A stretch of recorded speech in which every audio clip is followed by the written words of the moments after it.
Bravo, Paule! Bravo, Paulică! Bravo,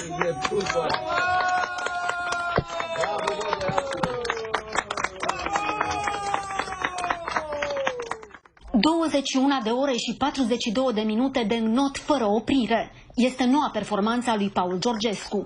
La 41 de ani a încheiat la Orșova ultramaratonul arctic de 104 km, dar a trăit cele mai dificile momente din carieră. Au fost foarte mulți kilometri de notat și nu știam ce să o aștept. Mă așteptam la chestia asta, că în sfârșit o să fiu foarte obosit, mai ales că n-am avut nici ajutorul apei, aici fiind ca lacul, fără curent, fără nimic.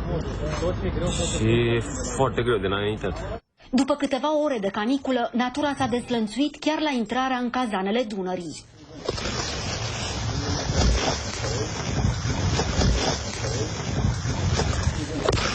A fost ca o răzbunare pentru mine, pentru că prima oară în canalul Mânecii a trebuit să mă scoată din cauza unui furtun și a zis că de data asta nu o să renunț și uite că am învins furtuna și oricum a fost frumos. Tunete, fulgere. 20.000 de calorii a consumat Paul Georgescu pe parcursul ultramaratonului și a slăbit 3 kg. Bucureșteanul înnoată de 5 ani în cele mai periculoase ape de pe pământ. Paul a jucat polo la Steaua, echipă cu care a câștigat 2 titluri de campion național.